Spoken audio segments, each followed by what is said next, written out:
Beck steps up, delivers downfield, intercepted! Jamari Sharp makes the pick. Beck launches for the end zone, jump ball. Here for the Canes. And Beck will throw, gets rid of it quickly, and it is almost picked off. It is! It's intercepted! TJ Capers looked like it was tipped at the line. Indiana made history tonight. They won their first football championship, knocked Miami off 27-21. Let's get into it. What's up, guys? So, man, that was a great game. That was a good one. That was one for the books, man. Indiana, congratulations, man. Coach Cinetti, congratulations. All the Hoosier fans out there, congratulations. First championship and a great one. Like I say, I see people already debating this is the greatest team ever. I don't know about that, but that's a debate for another day. I just want to congratulate this team. Great season. And to go undefeated, like I said, and you had tough games. You just didn't have a cakewalk all through the season. And you, like I said, you still got a job accomplished, so good job. But I just want to get in a couple of key plays I wrote down, guys. I ain't going to ramble too much. I just wanted to get my video out here. Like I say, great college football season. I know my Tide lost, but hey, like I said, we'll talk about that later. It being next season. Well, it's always crazy because you win a championship, but you're in the new year. I really don't like that. But anyways, Indiana beat Miami 27-21.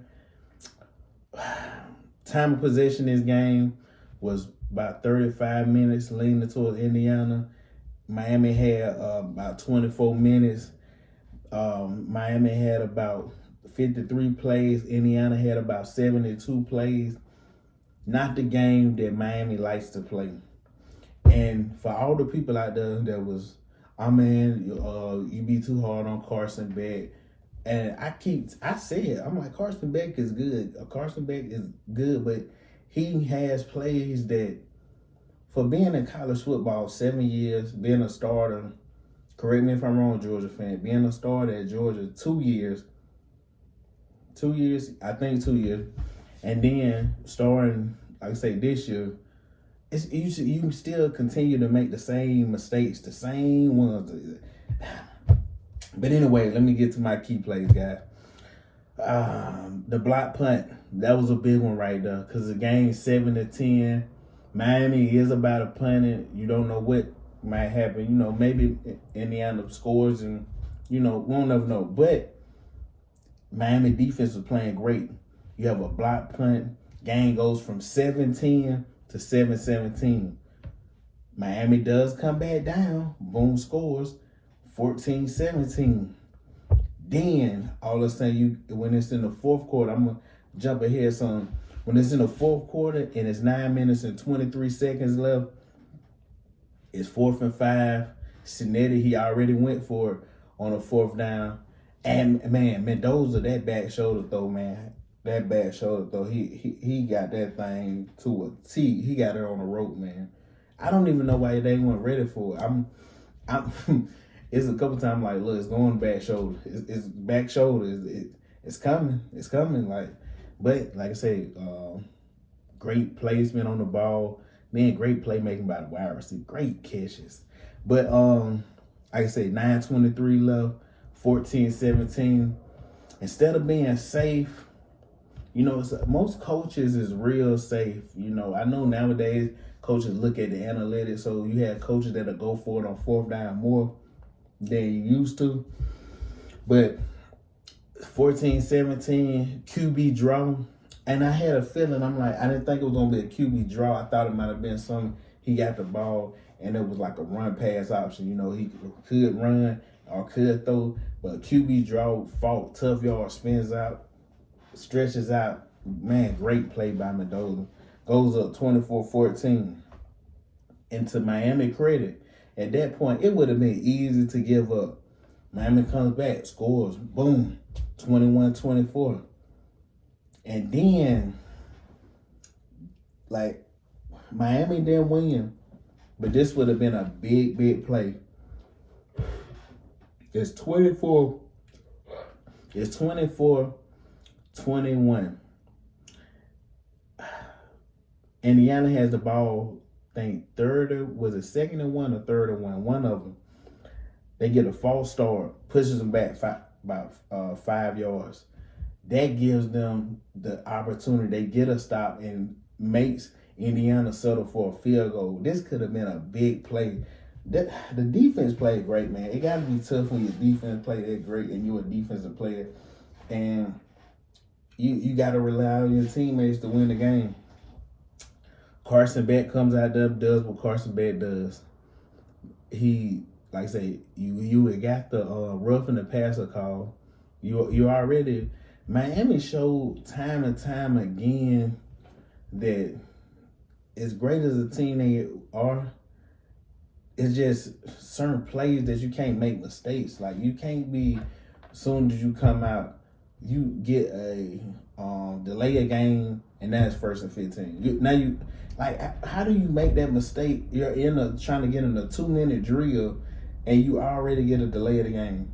Luckily, like I said, you get the roughing the passer. Then Beck hits I forgot who it was over there, but he like I say, but the pass when he threw the interception, I mean, it was plenty of time enough for they might have had one more time out left. It was plenty of time to either not throw the ball over there, or if you do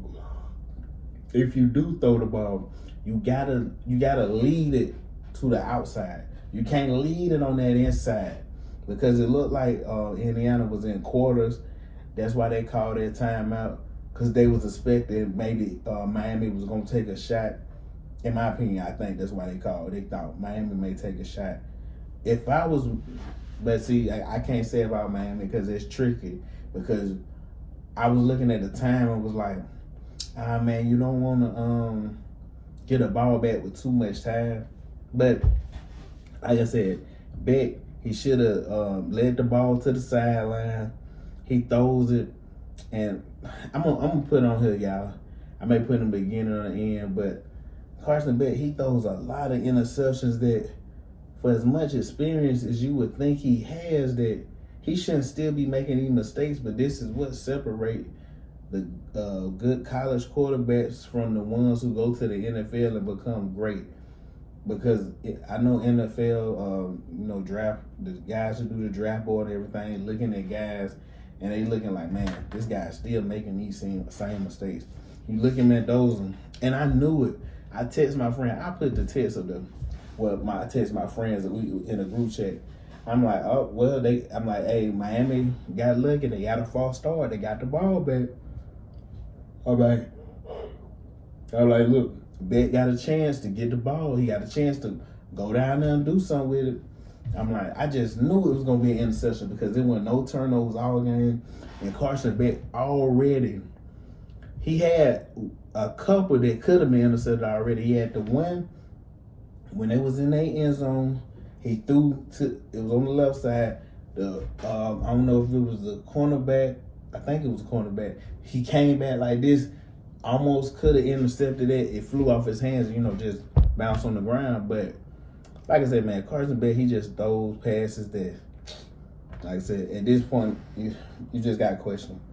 But like I said, man, I just want to come on here and say hats off to Indiana. Man, great game. Like I say, Mendoza 16 with 27. Nowhere near his best game, but sometimes, like I say, this was a great Miami defense. So he still played good, in my opinion. Carson Beck played good for the most part, but when you have a critical mistake like you did at the end of the game, it kind of washes a lot out. I don't think Miami fans should hang their head because you played a great game. You played a great team. A lot of teams you've seen when Alabama played this team, they lost 38-3. Oregon played this team. They got blew off the field. I think this Indiana team coming into the playoffs hit their stride really, because I know some Indiana fans like, oh man, y'all doubted us. Look, y'all would play good in the regular season, but y'all wasn't playing as great as you did in that Alabama and Oregon game. Like, I think we can admit that they stepped it up a level, and that's what good to great teams do when they get in the playoffs. They step it up a level, and like I said, Alabama and Oregon couldn't meet that level. Miami was this close to meeting it, but like I said, you can't have certain mistakes. The face mask that Miami had, the false start, just the bonehead plays. Like I said, man, when you're playing good to great teams, you can't get them extra possessions. You got your defense out there playing their ass off, man. I'm talking about, man, Miami, Mesidor, man, and Bain, them two dudes, man, they definitely, we all know they going to the NFL, especially Bain. Like, when Mesidor had a game, too, he had a hell of a game. What he had, it had to be about 2.5 or 3 sacks. Had to be. But, man, like I said, 27-21, end of the season. Man, college football fans, it always seems like when it gets to the playoffs, it's like, dang, man, the season to end. Everybody, we all talking about the transfer portal right now. You know, of course, everybody see I'm an Alabama fan. You know, I've been paying attention to the transfer portal. I'm going to see if I, put out something to talk about it. But anyways, guys, look, like, comment, subscribe, share. All the people watch this, I know people watch me for, depending on the videos I do, I always, if you look on my channel, if you like movies, I do movie reviews, and you can send me comments to movies you want me to review. I do fitness stuff. I'm finna get more consistent, guys, on posting. I'm getting more consistent. The fitness content, the movie reviews, all that. And like I said, college football and while this is gonna be in the off season, I'm still gonna try to figure out creative things to post. I still talk about certain stuff. I don't know if the college football videos, of course, like I say, they're not just gonna be pumping out a lot, but I will be covering some stuff. Like I said, transfer portal, it ended last Friday, but it's still players committing. So I will be speaking about that. But guys, like I said, like, comment, subscribe, check out some of my other content, and I appreciate everybody, man. I really people don't know how much this means to me, because it's funny, because my Indiana Alabama prediction video, I know people still coming on there like, oh man, you predict Alabama. Man, it don't bother me. Shout out to Indiana. But people don't understand how, like, I really just started taking this thing serious this year. Well, I guess you say last 3 months. Whenever I really started posting consistently, and my channel now got like, I don't know, it's 300 subscribers, or can't remember exactly, but I just love that any one person watch me. I appreciate everything, because like I say, man, I'm just doing what I have fun with. I'm not even thinking about making no money and nothing like that. I'm just coming on here like, I love working out. I love watching movies. I love college football. I love Alabama football. So I'm just coming on here, guys, and speaking what I love. But anyways, guys, like I say, man, I appreciate everybody. Hit that like button, share, tell a friend to check out your boy Mitzi. Catch you next time.